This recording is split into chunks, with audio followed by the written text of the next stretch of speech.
right, up next I'd like to welcome Kayla Dell for our next talk, also related to the groundwater program. Okay, like this. Okay. All right, thank you, Kayla. I am the other Kayla with the OGS. I am a surficial geochemist, and the talk I'm presenting today will cover some of the major results and interpretations related to the ambient groundwater geochemistry project in northeastern Ontario. So I have talked about this project before at this event in the past, but I want to just introduce it again here, just in case anyone may have missed it. We began this pilot project in 2016, centered over the Sudbury region. And the main purpose of this was to test the methodology of the ambient groundwater geochemistry program in these Precambrian aquifer systems. So after 3 consecutive summers, we had collected groundwater samples from a broad band across northeastern Ontario, from approximately Blind River in the west to Mattawa in the east. So in total, we collected 326 samples from bedrock aquifers,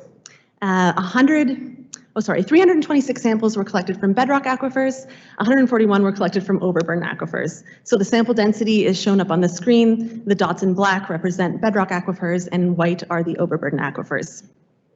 So one of the main objectives of this project was to determine the controls on groundwater chemistry in these silicate crystalline terrains, and to determine if geology played a role or if there were other factors that were perhaps more important or more dominant.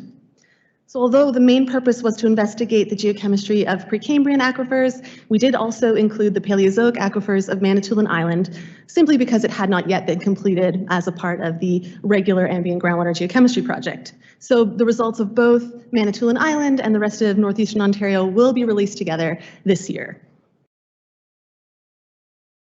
So I just want to touch on the geologic setting quickly. We're located at a bit of an interesting area here at the boundary between 3 major geologic provinces. So in the light pink, we are showing the Superior Province. These represent the oldest rocks in the study area. In the light gray, we have the Southern Province, and most exposures of the Southern Province here belong to the Huronian supergroup. Also included in this area is the Sudbury Basin, which includes the Sudbury Igneous Complex, shown in green, which is a mafic melt sheet formed by the meteorite impact. And infilling the basin is the fallback breccias and meta-sedimentary rocks of the Whitewater group. And then here in the darker pink, we have, sorry, just checking for a laser pointer. Here in the darker pink, we have the Grenville province, which was extensively metamorphosed during the Grenville orogeny approximately 1 billion years ago.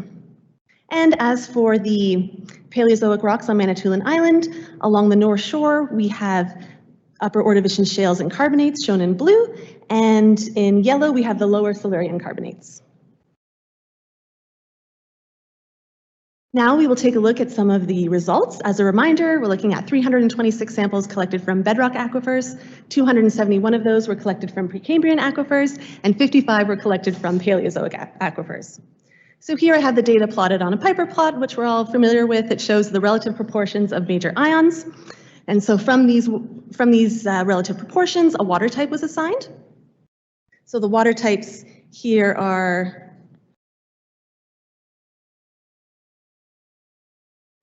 we have the calcium bicarbonate group, the sodium potassium bicarbonate group, the calcium sulfate group, and then we have this sort of mixed calcium sodium sulfate chloride group, and then the sodium chloride group.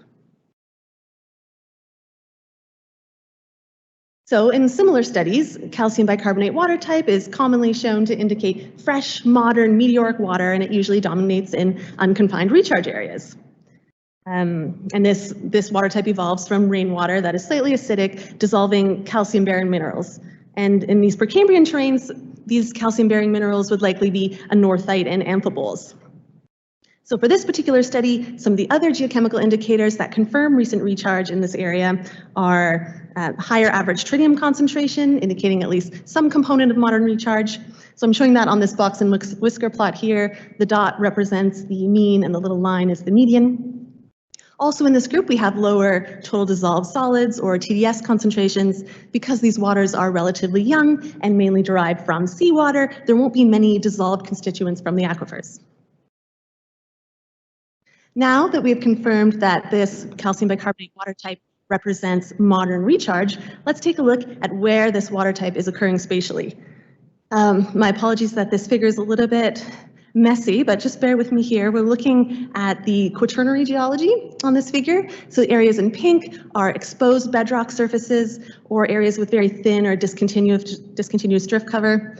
I'm showing the glacial fluvial deposits in brown, the till deposits are in green, and then in the blue areas, we have glacial lacustrine deposits that are a result of glacial lake Algonquin. So you can see this water type is pretty common across the whole study area, although it is particularly less common along the north shore and west bank of Lake Nipissing. This is where we have glacial lacustrine deposits acting as a confining area, reducing infiltration from surface water. But where this water type is particularly common is along the south shore of Manitoulin Island. This is where we have microkarst features developed into the carbonate rocks. This compared to the north shore of the island where we have less permeable shale and shale interbedded units. Where this water type is also more common is north of Blind River and south of North Bay. Here we have some of those thicker, more coarse materialed quaternary deposits such as the till and the glacial fluvial deposits. Now, if we look at this plot of average drift thickness, you can see that for the most part, this water type group has the lowest average drift thickness. And that is suggesting that recharge may be occurring where we have exposed bedrock fracture networks at surface. However, maybe a bit hard to see, but there are a number of outliers within that group, and that corresponds to some of these areas where we have these coarser, thicker quaternary deposits that are acting as a storage and allowing recharge to shallower aquifer systems. If we take a look at land surface elevation, we can see that these areas of thick, coarser grained quaternary deposits, where we have this water type dominating, are located on topographic highs, such as the Abitibi uplands and the Algonquin highlands. So therefore, areas of higher elevation, where we have these coarser superficial units, may be important areas of recharge in northeastern Ontario. Okay, now I want to focus on the samples identified as sodium-potassium bicarbonate group, and they are shown as blue dots on this figure here. Here's a look at where they are, outlined by that dashed line.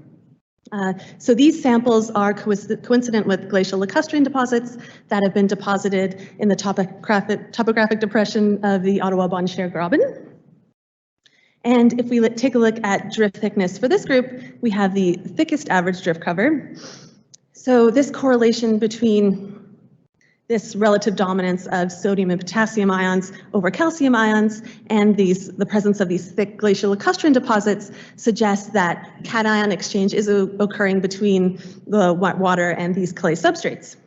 And as Laura so very excellently explained in her presentation, that ion exchange in these situations can create this natural watering softening process whereby divalent cations such as calcium are removed from solution and replaced by monovalent cations such as sodium and potassium, resulting in this sort of groundwater evolution from the calcium bicarbonate type to the sodium potassium bicarbonate type. This group also has the lowest average tritium concentrations, including several samples of non-detect tritium, suggesting older water with longer residence times. We also see in this group the lowest values of oxygen 18 and deuterium, also suggesting older waters with longer residence times. You may notice some outliers here that are quite low in both isotopes, and this is suggesting at least some component of Pleistocene glacial meltwater recharge. And similar to, as Laura showed, in Eastern Ontario, where we have this ion exchange process happening, we will see these natural elevations in pH and fluoride concentrations as a result of the solubility of fluoride. And so we're seeing that here in Northeastern Ontario as well. However, if we look at fluoride concentrations as a whole in the study area, irrespective of these water types, we can see that concentrations are elevated within the Grenville province compared to samples from the southern province and other areas. And although fluoride concentrations are partially controlled by this ion exchange process and the solubility of fluoride. It's also quite likely that the bedrock geology of these aquifers is playing a role here. So possible sources of fluoride within the Grenville province might be micas, amphiboles, and apatites associated with the granites and gneisses and pegmatites of this highly metamorphosed terrain. Okay, now we have looked at two of the water types with the lowest salinities. However, examination of the data in northeastern Ontario shows several zones of elevated TDS values, including this sort of lineation within the Grenville province trending northeast-southwest, also along the north shore of Manitoulin Island, and in several small zones within the Huronian supergroup. The water type groups with the highest TDS values are the calcium sulfate group in red and the mixed group in purple. And if you look at where these samples are plotting spatially, they're particularly common within that lineation in the Grenville province and along the north shore of Manitoulin Island. So one of the tools we can use to discern sources of salinity is, of course, the chloride-bromide ratio. And one of the reasons these tools are so great is because many ranges of different solute sources have been identified in various studies. So in this plot, I am showing the mixing range between dilute groundwater and Appalachian basin brine here in red. And you can see many of those samples that belong to that calcium sulfate group in red and the mixed group in purple fall within that mixing range. So these samples in these groups are interpreted to have been mixed with trace amount of deep brines. And here's a look at some other geochemical indicators that suggest brine mixing here. So we have elevated lithium and elevated iodine concentration, both of which are known to be high in Precambrian brines. We also have lower average tritium concentrations, suggesting less interaction with fresh modern water. So the water type group with the next highest TDS concentration is the sodium chloride group. And so these are shown as green dots on the figure, and you can see that they all plot along major highlights, which are shown by these black dark lines. And again, we can look to the chloride-bromide ratios, and we see that over half of these samples in green are plotted along the halite mixing line. And again, one of the major sources of halite, particularly in cooler climate regions like northeastern Ontario, is road salt. And as you would expect with samples that have been influenced by road salt, we have indicators suggesting more interaction with surface. So we have lower pHs, we have more oxidizing conditions, and we have higher average tritium values. Now, a subset of these samples were submitted for strontium isotope analysis, which is a common tool used to help identify sources of solutes in groundwater. So I'm showing that data on this figure here. Samples that are shown in white are more radiogenic or have a higher strontium 87 to 86 ratio. Samples in black are less radiogenic. And in general, we see a trend of samples becoming more radiogenic with geologic age of the bedrock aquifer. So you can see that these samples from the older Superior and Southern Province aquifers are more radiogenic than those of the younger marine carbonates in the Paleozoic and those of the Grenville province. So the lower strontium isotope ratio in the Grenville likely reflects the removal of strontium and rubidium during the extensive metamorphism and metasomatism associated with the Grenville orogeny. But there is also a zone of more radiogenic samples just northeast of North Bay. And this area might be related to differences in lithology within the Grenville, or it could be related to a strontium signal being picked up from the quaternary units that were shown to be thicker up in this area. Now here I'm just showing a plot of strontium isotope ratio versus bromide strontium mass ratio. And you can see that the most radiogenic samples are here, and they represent strontium input from discrete lithological sources. So the circles represent that area within the Grenville that was more radiogenic. Then some of these other shapes here, like the squares and the diamonds and the half moons, are all belong to Superior and Southern Province older aquifers. What is interesting about this figure is all of the samples collected from whitewater group aquifers within the center of the Sudbury Basin. form this pretty concise range of strontium isotope values depicted by these dashed lines. And these values are actually more radiogenic than marine values at the time of deposition of these sediments within the basin, suggesting more of a continental weathering input at the time of formation of these rocks. Strontium isotopes may also confirm brine mixing in the calcium sulfate and mixed water type groups. Samples from these groups have lower strontium isotope values consistent with those returned from the Appalachian Basin brine, which would be plotting to the lower right left of the figure here. And this figure illustrates a trend of samples with increasing bromide strontium ratio as the bromide concentration increases as a result of mixing with trace amount of brines. We see a trend towards where this Appalachian brine member would be. So just as a quick summary, we've identified water type groups and assessed some of the origins and geochemical processes that affected these groups. We've identified where recharge may be occurring in unconfined aquifers. We've also highlighted an area where ion exchange is occurring, and as a result, fluoride concentrations may also be elevated. We've also identified some areas where there's higher TDS values, where we have more constituents dissolved in the aquifers, and in some cases this is related to mixing with deep brines, and in others it may be related to road salt interaction from surface into some of the aquifers. And we've also taken a look at strontium isotopes to confirm brine mixing, which provides evidence of water rock interaction and informs the formation of certain rock types. And so I guess that is it for me. Okay.